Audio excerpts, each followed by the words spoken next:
Selamat petang saudara-saudari di dalam Tuhan. Sebelum kebaktian dimulai, untuk yang membawa HP silakan di silent ataupun dimatikan dahulu agar tidak mengganggu jalannya kebaktian. Terima kasih. Mari kita membuka kebaktian kita dengan pujian Tuhan berada di bait sucinya. 3, 2, 1. Tuhan berada di bait sucinya, semua orang di hadapan Tuhan sujudlah, berdiam diri, sembah sujud. Amin. Mari kita bersatu teduh. Saat teduh dimulai. Roma pasal 15 ayat 21. Tetapi sesuai dengan yang ada tertulis, mereka yang belum pernah menerima berita tentang Dia akan melihat Dia, dan mereka yang tidak pernah mendengarnya akan mengertinya. Amin. Saudara-saudari, mari kita bangkit berdiri dan menyanyikan pujian nomor 8, Masyurkan Rajamu. Do, mi, do, sol, do, mi, do. 3, 2, 1. Masyurkan Rajamu dan sembahlah Dia. Angkatlah suaramu, bernyanyi, bergemar. Bernyanyilah dengan jantung bergemar, memuji Dia. Kristus memerintah, kasih-Nya besarlah. Ia basuh dosaku, Ia bertata tinggi. Bernyanyilah dengan jantung bergemar, memuji Dia. Kristus Yesus Tuhan, tahtanya kekalah. Kunci kerajaan maut diberikan padanya. Bernyanyilah dengan jantung bergemar, memuji Dia. Saudara-saudari, mari kita berdoa. Allah Bapa kami di sorga, kami datang ke tahta-Mu yang kudus, sekaligus tahta anugerah pengampunan dosa melalui Putra Tunggal-Mu, Tuhan kami Yesus Kristus. Kami berterima kasih karena Engkau memberi kami kesempatan untuk berkebaktian pada hari ini. Kami mohon belas kasihan-Mu mengampuni dosa-dosa kami, sehingga kami dilayakkan datang ke hadirat-Mu yang kudus. Mohon Roh-Mu menyertai kami sehingga kami dapat menyembah Engkau sesuai dengan kebenaran firman-Mu, supaya setiap acara kebaktian ini berkenan kepadamu dan hanya untuk memuliakan Engkau dan Putra-Mu dan Roh-Mu yang kudus. Dengarkanlah doa kami yang kami ucapkan dengan rasa terima kasih di dalam nama Tuhan Yesus yang telah mengajarkan kami doa Bapa kami. Bersama-sama mari kita berdoa. Bapa kami yang di sorga, dikuduskanlah nama-Mu, datanglah kerajaan-Mu, jadilah kehendak-Mu di bumi seperti di sorga. Berikanlah kami pada hari ini makanan harian kami, dan ampunilah kami akan kesalahan kami, seperti kami juga mengampuni orang-orang yang bersalah kepada kami. Dan janganlah membawa kami ke dalam pencobaan, tetapi lepaskanlah kami dari yang jahat. Karena Engkaulah yang punya kerajaan dan kuasa dan kemuliaan sampai selama-lamanya. Amin. Gloria Patria. Hormat diberi untuk Bapa, Putra, dan Roh Kudus, dari mula sampai sekarang dan kudusnya termulia. Amin. Amin. Silakan duduk. Saudara-saudari, mari kita membuka Alkitab kita yang diambil dari Roma pasal 15 ayat 14 sampai 21. Roma pasal 15 ayat 14 sampai 21. Kita akan membaca ayat ini secara bertanggapan. Saya akan membaca ayat 14, saudara-saudari membalasnya dengan ayat 15, sehingga 2 ayat terakhir nanti kita akan baca bersama-sama. Roma pasal 15 ayat 14 sampai 21.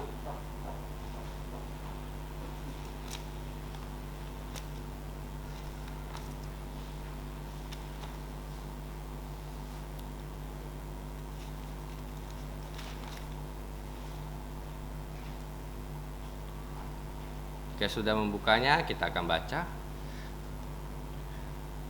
Roma pasal 15 ayat 14 sampai 21. Paulus menjelaskan dasar-dasar tulisannya. Saudara-saudaraku, aku sendiri memang yakin tentang kamu, bahwa kamu juga telah penuh dengan kebaikan dan dengan segala pengetahuan dan sanggup untuk saling menasihati. 15. Yang telah dianugerahkan Allah kepadaku, aku di sini dengan agak berani dengan mengingatkan, yaitu bahwa aku boleh menjadi pelayan Kristus Yesus untuk bangsa-bangsa bukan Yahudi dalam pelayanan pemberitaan Injil Allah, supaya bangsa-bangsa bukan Yahudi dapat diterima oleh Allah sebagai persembahan yang berkenan kepadanya, yang disucikan oleh Roh Kudus. Jadi dalam Kristus aku boleh berberkah tentang pelayananku untuk Allah. Sebab aku tidak akan berani berkata-kata tentang sesuatu yang lain, kecuali tentang apa yang telah dikerjakan Kristus olehku, yaitu untuk memimpin bangsa-bangsa lain kepada ketaatan dan oleh perkataan dan perbuatan, oleh kuasa tanda-tanda dan mujizat dan oleh Roh. Demikianlah dalam perjalanan sampai hukum, aku telah memberikan sepenuhnya Injil Kristus sama-sama. Dan dalam pemberitaan itu aku menganggap sebagai kehormatanku bahwa aku tidak melakukannya di tempat-tempat di mana nama Kristus telah, supaya jangan memimpin di atas dasar yang telah diletakkan orang lain, tetapi sesuai dengan yang ada tertulis, mereka yang belum pernah menerima berita tentang Dia akan melihat Dia, dan mereka yang tidak pernah mendengarnya akan mengertinya. Amin. Puji Tuhan untuk bacaan yang sudah kita baca. Selanjutnya mari kita menyanyikan pujian nomor 287, Indahnya Saat Berdoa. Pujian nomor 287, Indahnya Saat Berdoa.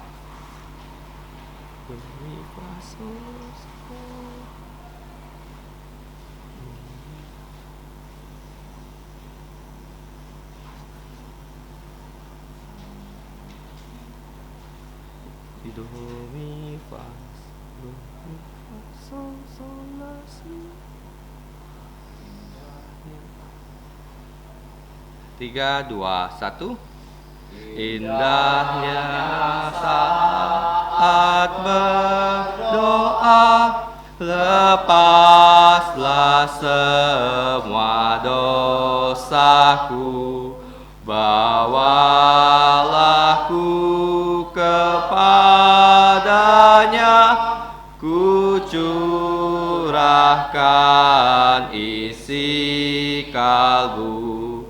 Di waktu susah dan resah, ku rasa nyaman dan segar, ku lepas dari cobaan hanya di saat berdoa.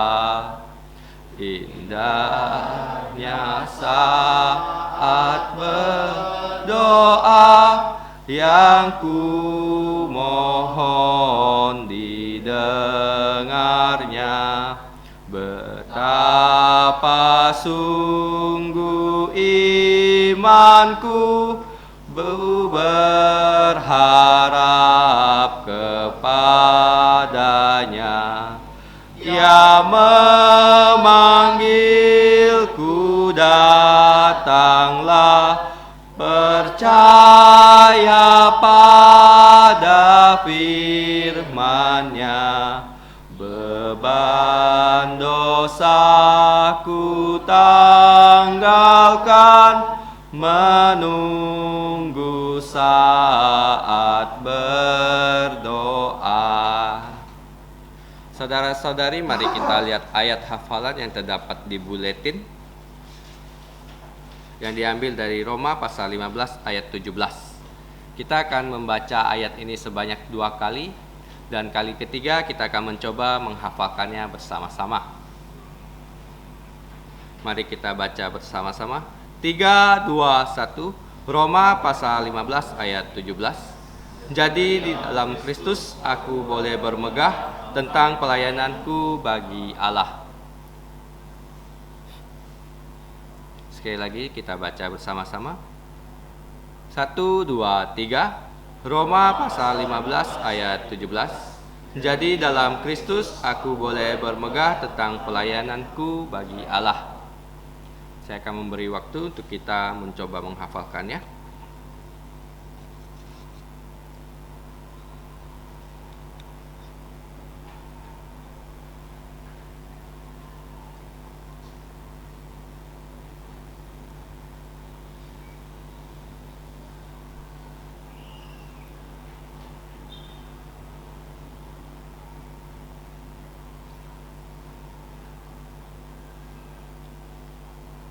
Mari kita coba menghafalkannya tanpa melihat teks.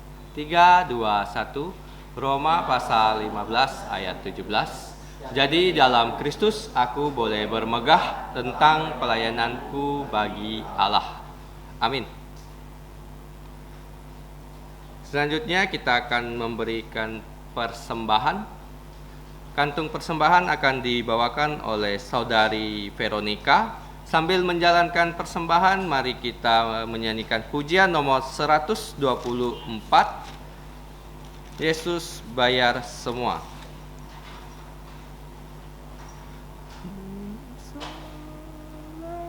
Do mi sol la mi la sol mi do re.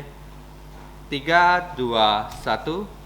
Dengarlah sabdanya, kau yang tak berdaya, datanglah kepadanya, kau akan dapat sentosa. Yesus bayar semua hutang dosaku. Dosa bagai kirmizi, jadi putih bersih.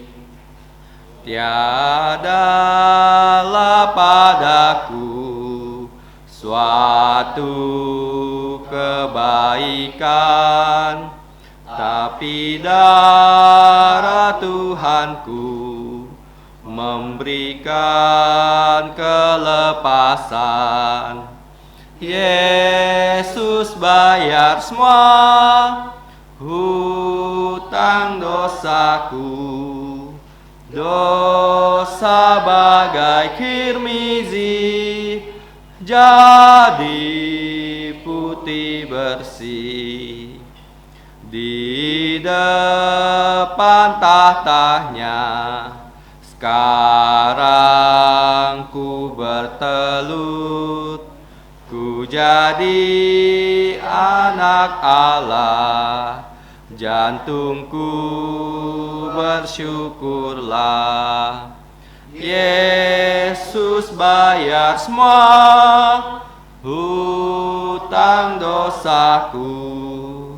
Dosa bagai kirmizi, jadi putih bersih. Saudara-saudari, mari kita bangkit berdiri dan menyanyikan doksologi. Puji Allah sumber berkat, puji Dia semua ciptaannya, puji Dia para malaikat,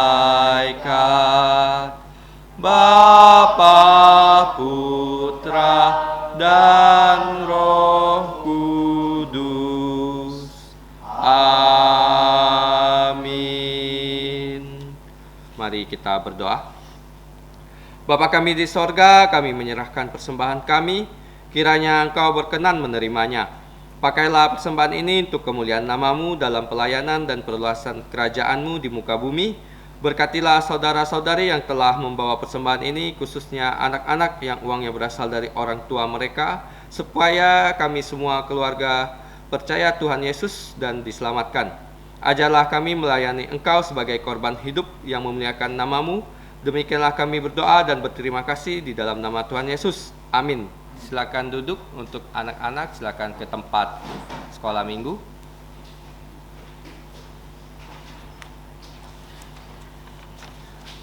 Selanjutnya kita akan mendengarkan firman Tuhan yang akan disampaikan oleh pengabar Injil Rudikus dengan tema Injil kepada semua bangsa. Kepada hambanya kami persilakan. Saudara-saudari yang kasih dalam Tuhan, kita bersyukur kepada Tuhan karena pada malam hari ini kita dapat bersama-sama datang untuk berkebaktian saksi dan tiba saatnya kita mendengarkan firman Tuhan. Namun sebelumnya mari kita berdoa. Bapa kami yang di surga, kami bersyukur kepadamu karena hikmat pimpinanmu dan pertolongan dari Engkau kami dapat datang ke tempat ini untuk berkebaktian sunset. Ya Bapa, kami bersyukur untuk penyertaanmu tadi pagi di kebaktian umum, dan sekarang kami mau menyerahkan untuk kebaktian yang ada di Siantan, untuk PI MUN dan juga PI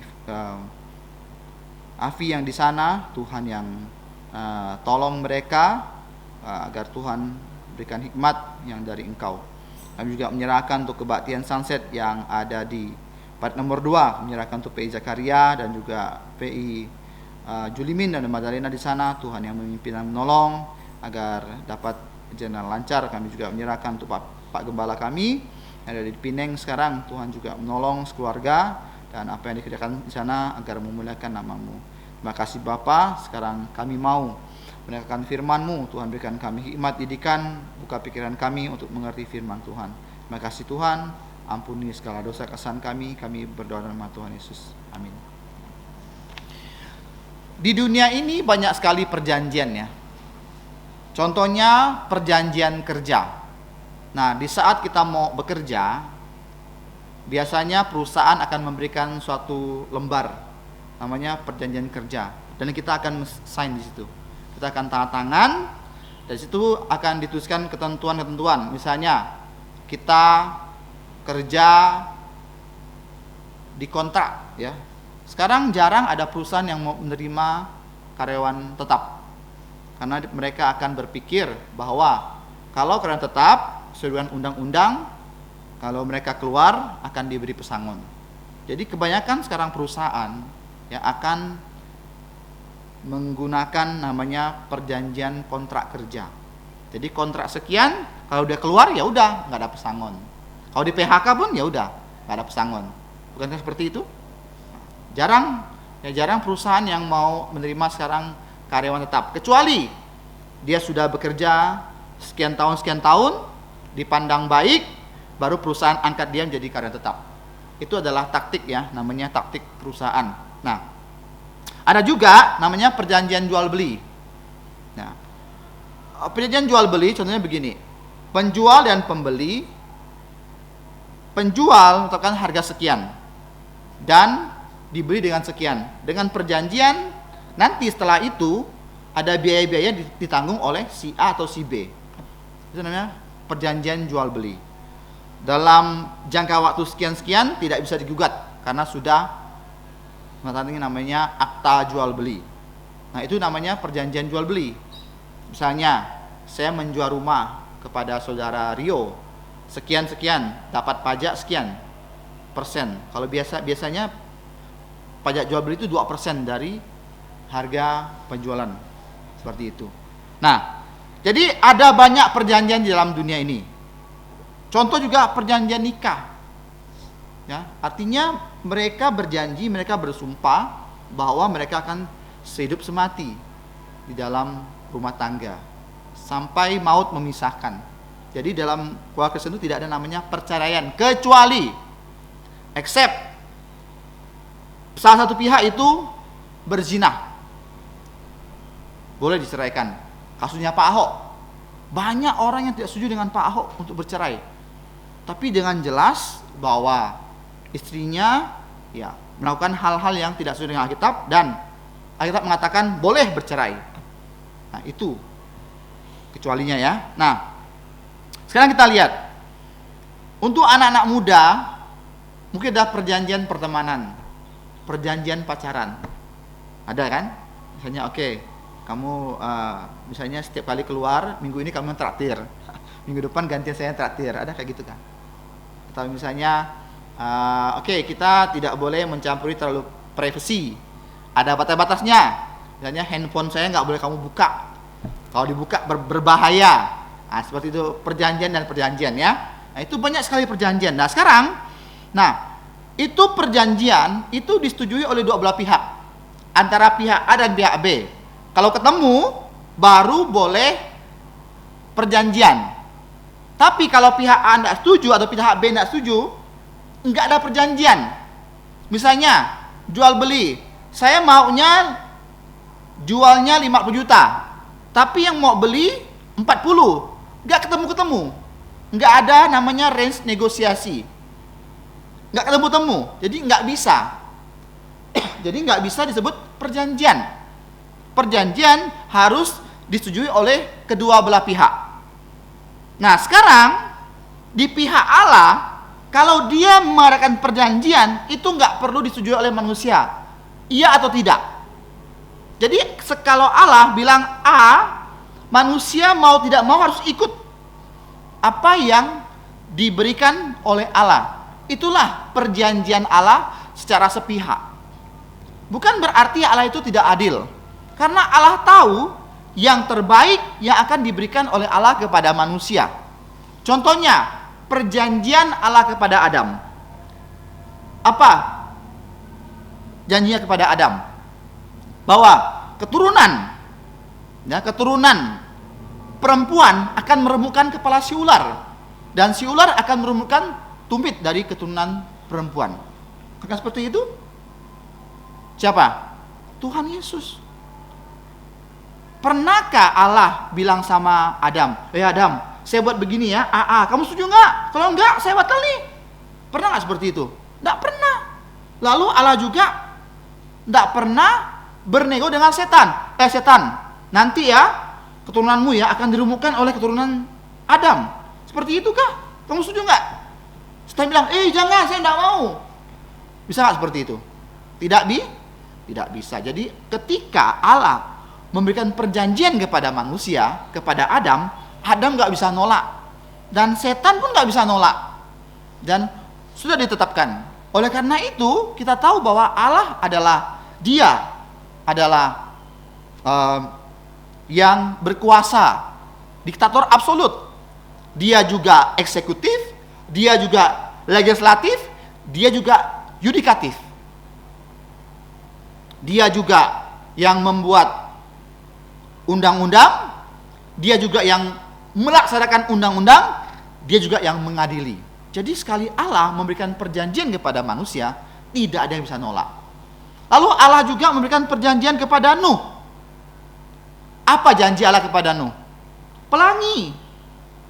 Kalau setiap kali kita melihat pelangi, Allah berjanji kepada Nuh bahwa Allah tidak akan membinasakan dunia ini dengan air lagi, tapi dengan api. Allah pernah menghancurkan dunia ini dengan air, dengan banjir global. Ya, sehingga kita tahu bahwa topografi atau geografi dunia ini sudah berubah. Contohnya, zaman dulu ketika sebelum zaman Nuh, manusia berusia hampir 1000 tahun. Metusalah 969. Kenapa sekarang manusia pendek usianya? Kenapa? Karena lapisan air yang menutupi bumi sudah Allah tiadakan lagi. Dengan apa? Banjir Nuh. 40 hari 40 malam Allah membuka tingkap-tingkap langit sehingga air yang menutupi yang menutupi bumi turun ke dalam bumi sehingga bumi itu tenggelam. Daratan tenggelam, ya, hampir mencapai puncak gunung. Jadi seperti itu. Setelah itu banjirnya surut dan Allah memberikan janji kepada Nuh bahwa Allah tidak akan menghancurkan dunia ini dengan air lagi, tapi dengan api. Dengan ada namanya pelangi. Busur. Dalam bahasa Inggris itu rainbow. Busurnya hujan. Kan? Nah, kalau dalam ilmu fisika dapat dijelaskan karena pembiasan cahaya, tetapi itu adalah karya Tuhan. Jadi kita tahu bahwa tanda kepada Nuh adalah pelangi. Apalagi tanda kepada Abraham, kepada keturunan Abraham, Tuhan juga beri tanda apa? Sunat. Kita bukan keturunan Abraham. Kita secara rohani kita memang keturunan Abraham, tapi kita bukan keturunan Abraham, maksudnya dari orang-orang Yahudi. Kita bukan itu. Ishak. Setelah itu kita lihat Allah juga, ingat ya, sunat ya, tanda kepada Abraham, nah, kepada keturunannya. Nah, sehingga Abraham disunat umur 100 tahun. Siapa lagi disunat? Ishak, anak putranya Abraham, umur 8 hari sudah disunat. Itu tanda perjanjian kepada keturunan Abraham. Nah, lalu Allah juga memberikan perjanjian kepada keturunan Yakub. Apa perjanjiannya? Bahwa dari keturunan Yakub, dari orang Israel akan muncul juru selamat, akan lahir juru selamat dari keturunan Yakub yang Allah sudah ubah namanya menjadi Israel. Dan melalui suku Israel, khususnya suku Yehuda, lahirlah Tuhan Yesus Mesias. Itu tanda kepada orang-orang Israel. Nah, pertanyaannya, apakah keselamatan hanya untuk orang Yahudi saja? Jadi kita yang bukan keturunan Yahudi nggak selamat. Makanya Rasul Paulus yang menulis kitab surat ini kepada untuk orang-orang Roma. Orang-orang yang di Roma adalah bukan orang-orang yang bersunat. Mereka adalah orang Eropa, bukan orang Yahudi. Nah, sekarang bagaimana dengan orang-orang sebelum adanya orang Yahudi? Apakah mereka selamat? Apakah Set selamat? Apakah Nuh selamat? Selamat. Karena apa? Mereka memegang perjanjian kepada Adam, bahwa mereka percaya keturunan Adam akan meremukkan kepala dari si ular. Dan mereka diajarkan oleh nenek moyang mereka tentang bagaimana memberi korban. Karena apa? Itu mewakili tentang Tuhan Yesus yang akan disalib, anak domba yang akan disembelih. Jadi orang-orang sebelum Abraham atau sebelum Israel, mereka selamat karena memandang perjanjian Allah, memandang kepada Yesus yang akan lahir. Mereka selamat. Nah, kita lihat sekarang, keselamatan memang bersumber dari orang-orang Yahudi, karena melalui orang-orang Yahudi lahirlah Mesias. Melalui suku Yehuda lahirlah Mesias. memang berasal dari keturunan Yehuda. Nah, jadi sekarang dan dikatakan keselamatan itu untuk semua bangsa, bukan hanya untuk orang-orang Yahudi. Yesus saja dalam pelayanannya, dia melayani orang-orang Samaria. Dia melayani orang-orang di luar tanah Kanaan. Jadi keselamatan bukan hanya untuk orang-orang Yahudi. Oleh karena itu, Rasul Paulus ya dikhususkan Tuhan Yesus, dikhususkan oleh Bapa di surga untuk melayani orang-orang yang tidak bersunat. Sedangkan Petrus dan kawan-kawan, mereka melayani, mengabarkan Injil untuk orang-orang bersunat. Sehingga adil. Adil. Keselamatan itu untuk semua orang, bukan hanya untuk satu suku. Jadi saya kadang-kadang tidak suka dengan orang yang fanatik dengan satu suku. Karena Tuhan memandang kita tidak melihat kamu suku apa, kamu suku apa. Tidak. Yang penting kamu percaya Yesus, bertobat, selamat. Nanti di surga Tuhan nggak tanya kamu, suku apa kamu? Suku ini ya, tak masuk list. Enggak. Kalau seperti itu berarti Allah tidak adil dong. Tidak adil. Makanya sangat tidak elok kalau kita ya selalu meninggikan diri kita. Misalnya mengatakan bahwa saya lebih baik daripada suku ini. Tidak. Karena Allah memandang semua sama. Semua sama. Kalau saya memilih, saya pun nggak mau lahir di sekarang ini. Kalau saya memilih, saya lahir di Eropa. Saya tinggi, saya mancung. Kan? Kekar. Kalau misalnya kita mau memilih kan? Betul nggak? Saya nggak menjadi orang Asia. Orang Asia lebih pendek kan? Betul tidak? Saya milih jadi orang Barat, orang Eropa. Kemarin saya baru pulang dari Kuala Lumpur. Saya melihat orang Eropa tinggi, besar, ganteng.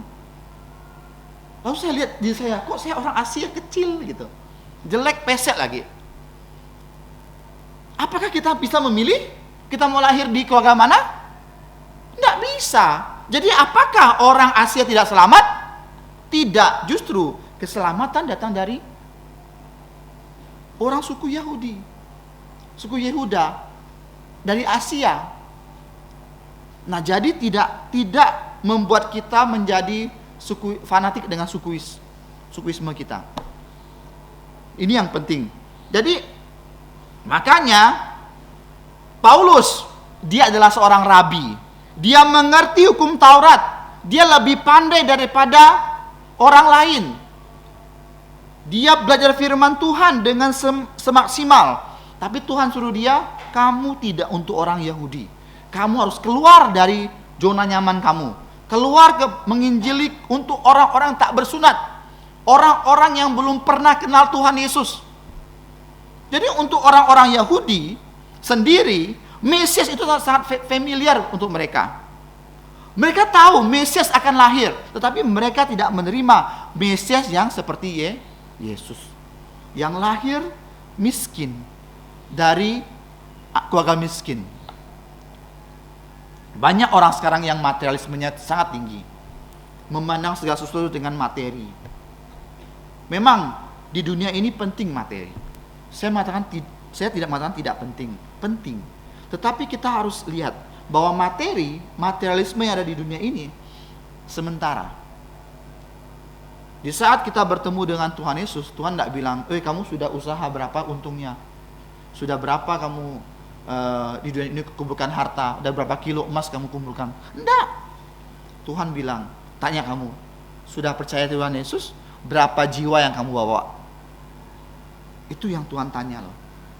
Bukan Tuhan bilang, usaha apa kamu di dunia? Udah punya perusahaan apa di dunia? Tidak, saudara. Karena nanti dunia ini akan di bumi hanguskan. Tandanya sudah dekat. Panasnya hari ini berbeda dengan panasnya 20 tahun yang lalu. Bukan? Beda bukan? 20 tahun yang lalu jam 10 kita masih bisa lari sini. Saya masih waktu saya kecil. Jam 10 Olahraga masih enak. Coba sekarang jam 10 olahraga. Waktu saya SD. Enak enggak? Terus sudah vitamin H dah. Vitamin hitam. Bukan vitamin D lagi atau vitamin E. Kan? Bukan seperti itu. Dunia semakin tidak baik. Ada yang mengatakan dunia semakin baik. Ya, dalam teknologi. Tapi dunia ini akan hancur. Kemerosotan iman semakin merosot. Gereja semakin jatuh. Gereja semakin mengutamakan tentang hal-hal duniawi, entertain, bukan kerohanian. Jadi ini yang Allah mau. Jadi keselamatan datang dari Tuhan Yesus, datang dari orang-orang Yahudi, orang-orang bersunat. Akan tetapi orang tak bersunat pun dapat keselamatan kalau dia percaya kepada Tuhan Yesus. Orang Yahudi mempunyai kelebihan. Kelebihannya dipercayakan tentang perjanjian lama. Lalu perjanjian baru, gereja dipercayakan. Siapa gereja? Orang-orang yang percaya Tuhan Yesus. Gereja bukan hanya gedung ya. Banyak orang berpikir gereja itu gedung, gede, banyak fasilitas, itu gereja. Kalau gereja rumah kayak begini, itu bukan gereja, itu rumah. Saya kasih tahu ya, di zaman awal, di zaman gereja-gereja, waktu merintis gereja, bukan seperti ini. Bukan seperti sekarang gereja yang gede-gede. Seperti beginilah, gereja rumah. Gereja rumah. Jadi gereja itu bukan namakan gedung, fasilitas, acara-acara, bukan. Gereja adalah cara rohani dan setiap orang percaya itu gereja. Makanya kita gereja, pengantin perempuan akan menyambut pengantin pria. Siapa? Tuhan Yesus. Bersiapkah kita menyambut kedatangan Tuhan Yesus? Itu. Nah sekarang kita lihat, sebagai orang percaya, kita dipersatukan oleh darah Tuhan Yesus. Makanya Paulus mengatakan, dikatakan dalam pasal yang ke-15 14, saudara-saudaraku, brethren in Christ, artinya saudara dalam Tuhan. Ketika kamu dan saya percaya Tuhan Yesus, kita ini satu keluarga dalam Tuhan Yesus. Walaupun kita enggak saudara. Siapa kamu? Beda orang tua, tapi kita saudara-saudari dalam Kristus. Saudara-saudari sekandung saja yang dari bapak ibu bisa bertengkar, apalagi saudara-saudari yang tidak sekandung, pasti bisa bertengkar. Tapi ingat, kita disatukan ya oleh darah Kristus. Itu adalah persaudaraan yang kekal di surga. Saya punya beberapa saudara di Singkawang. Tapi kalau mereka tidak percaya Yesus, di dunia memang saudara, nanti setelah kematian bukan saudara lagi. Udah gak ketemu, gak kenal. Makanya terkadang saya lebih dekat dengan saudari seiman daripada dengan saudara kandung. Beneran. Saya bukannya berarti saya terlalu terlalu fanatik. Oh, itu saudara saya, saudara sekandung, harus gimana? Memang saya tetap anggap dia saudara. Saya tolong menolong saudara, tapi kalau bukan dalam Kristus, dia bukan saudara saya. Nanti di surga enggak ketemu. Itu loh masalahnya. Jadi kita lihat di sini Paulus menuliskan kepada orang-orang seiman. Aku sendiri memang yakin tentang kamu. Jadi dia tahu yang dia tulis kepada orang-orang yang benar-benar percaya Tuhan Yesus, dia yakin tentang dia bahwa kamu juga telah penuh dengan kebaikan dan segala pengetahuan dan sanggup untuk saling menasihati. Dia tahu sesama saudara seiman mereka mempunyai iman yang sama dan juga mempunyai kapasitas untuk saling menasihati. Namun karena kasih karunia aku telah dianugerahkan Allah kepadaku, aku di sana sini dengan agak berani telah menuliskan kepadamu untuk mengingatkan kepadamu. Artinya begini loh, kita sesama saudara seiman, kita saling mengingatkan. Saling apa? Mengingat. Walaupun begini, oke. Misalnya saya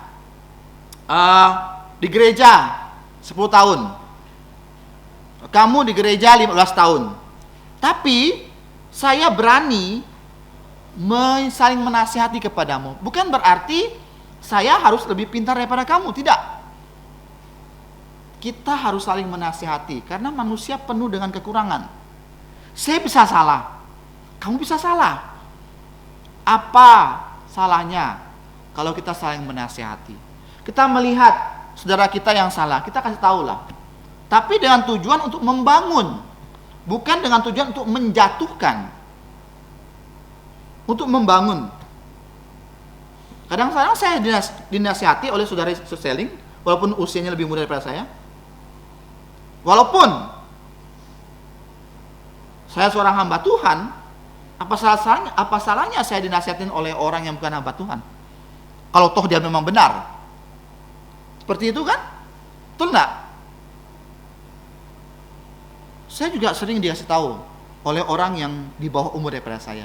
Saya nggak marah, karena saya yakin, mungkin dia menasihati untuk saya lebih baik lagi.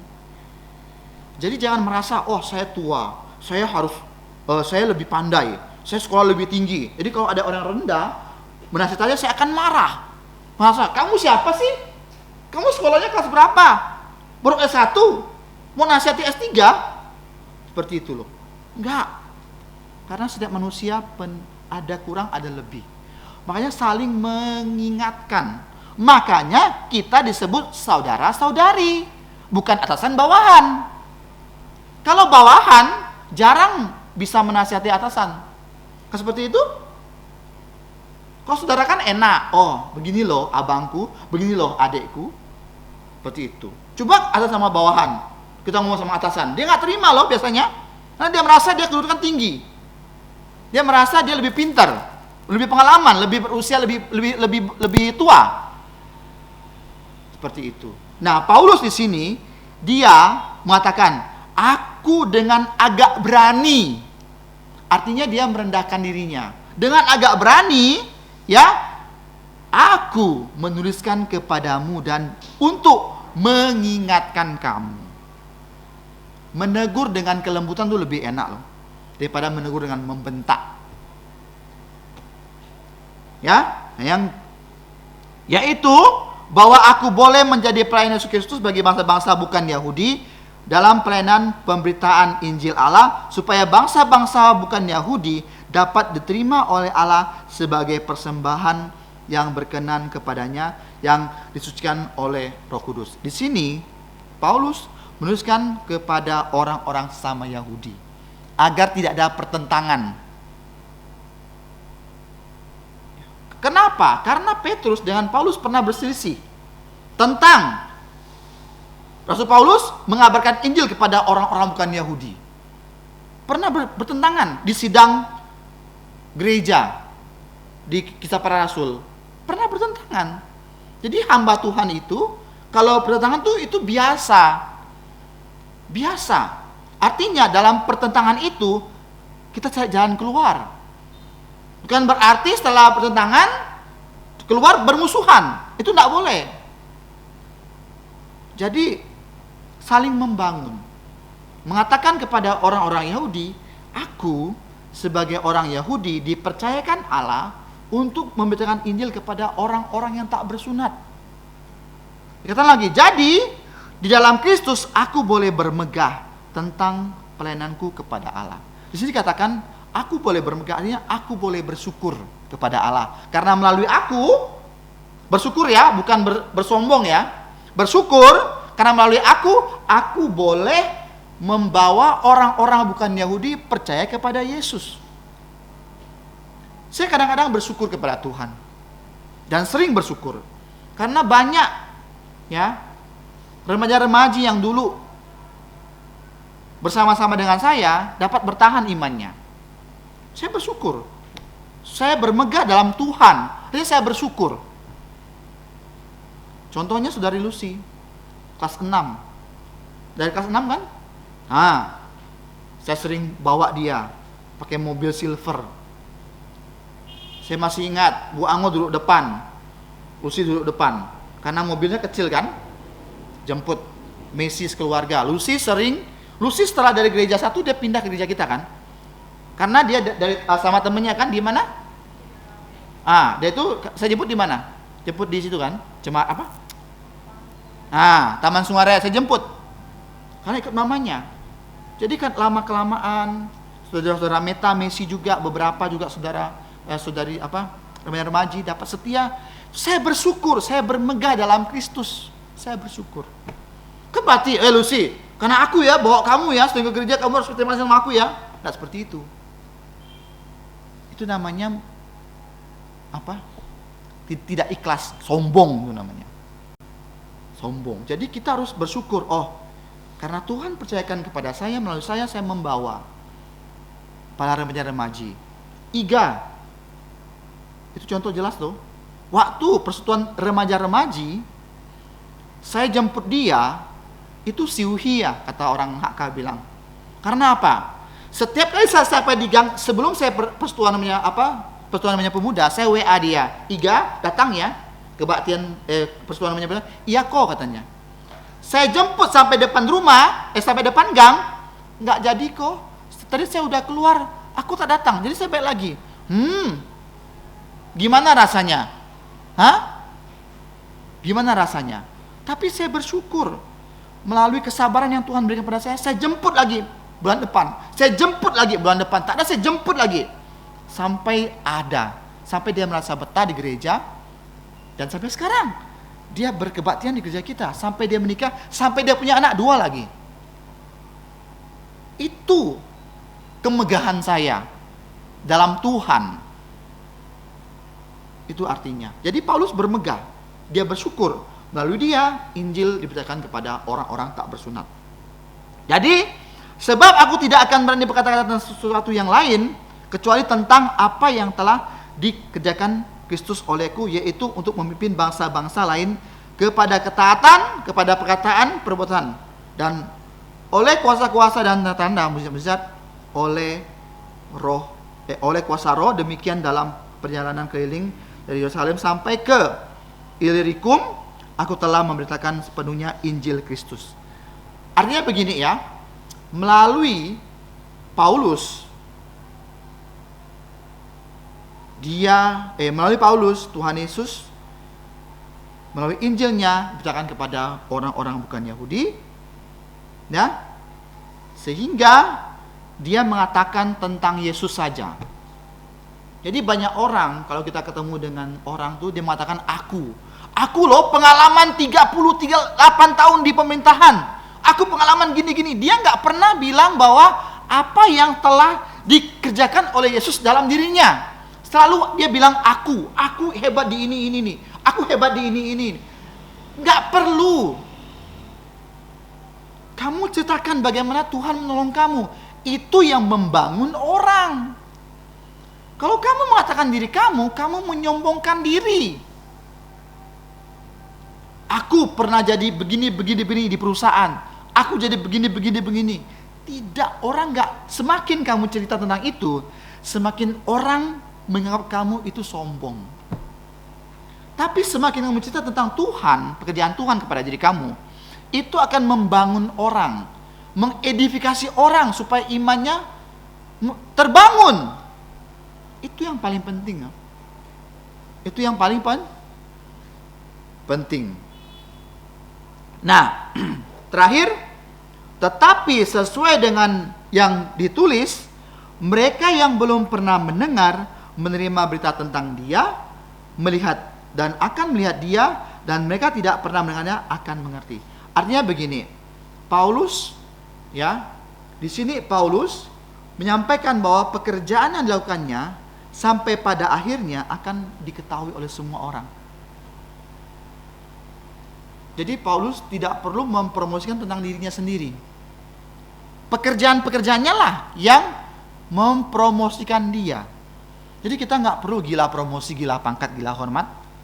Nggak perlu. Yang penting kerjaan kamu bagus. orang yang akan promosikan kamu. Nggak perlu kita promosi diri sendiri. Banyak orang seperti itu kan, ketemu, oh aku hebat ini, hebat itu. Tapi tong kosong nyaring bunyinya, otak kosong banyak omongnya. Ya, jadi saya harap kita semua bersyukur kepada Tuhan karena melalui Paulus kita orang-orang yang tak bersunat dapat mendengarkan Injil dan percaya serta selamat. Mari kita berdoa. Bapa kami yang di surga, kami bersyukur kepadamu karena pimpinanmu kami dapat percaya kepada Tuhan Yesus melalui pemberitaan Injil dari Paulus kepada orang-orang tak bersunat. Terima kasih Bapa untuk firman-Mu pada malam hari ini, karena yang kamu pimpin kami jadi anak-anak-Mu yang dapat membangun satu dengan yang lain. Mas Tuhan, kami berdoa dalam nama Tuhan Yesus. Amin. Mari kita berdiri.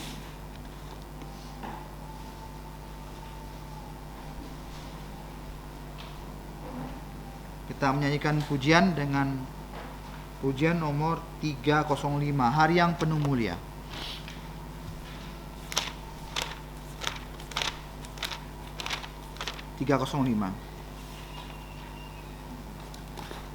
Ada suatu hari, 3, 2, 1. Ada suatu hari, tak ada air mata, tak ada awan gelap, tak ada kesusahan. Bersama Dia di sorga, di tepi pantai emas. Saatnya hari yang penuh mulia, saat jumpa Tuhan, hari yang penuh mulia. Ku kan tatap wajahnya dan rahmatnya menebusku, yang memegang tanganku ke tanah yang dijanjinya. Saatnya hari yang penuh mulia. Ada suatu tempat, tiada ketakutan, tiada keluh sakit, tak ada perpisahan. Tuhanku disalibkan dan ku mau bersamanya. Saatnya hari yang penuh mulia. Saat jumpa Tuhan, hari yang penuh mulia. Ku kan tatap wajahnya dan rahmatnya menebusku, yang memegang tanganku ke tanah yang dijanjinya. Saatnya hari yang penuh mulia. Mari kita berdoa. Tuhan Bapa di surga, Allah pencipta langit dan bumi, kami adalah manusia puncak ciptaan-Mu. Pada hari ini kami dapat bersyukur karena Engkau sudah menolong kami melalui sepekan kami di minggu yang lalu. Dan kami juga bersyukur untuk kebaktian Sunset pada malam hari ini. Kami bersyukur untuk pemberitaan firman-Mu, agar firman-Mu ini dapat menjadi pelita dan terang dalam hidup kami. Terima kasih Bapa. Sebentar kami akan pulang ke rumah kami masing-masing, dan juga sebagian dari kami akan melanjutkan perjalanan keluar kota yang Tuhan yang melindungi dan tibakan dengan selamat. Kami menyerahkan untuk kehidupan kami sepanjang minggu ini ke dalam tangan-Mu. Engkau pimpin dan tolong. Saudara, dengarkanlah firman Tuhan. Untuk Dia yang berkuasa menjaga supaya jangan kamu tersandung, dan yang membawa kamu dengan tak bernoda, dengan penuh kegembiraan di hadapan kemuliaannya, Allah yang Esa, Juru Selamat kita oleh Yesus Kristus Tuhan kita. Untuk Dia adalah kemuliaan, kebesaran, kekuatan, dan kuasa sebelum segala abad, dan sekarang, dan sampai selama-lamanya, dalam nama Tuhan Yesus. Amin. Amin. Amin. Amin. Amin.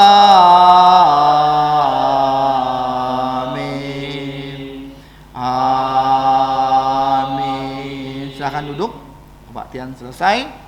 Tuhanmu memberkatimu.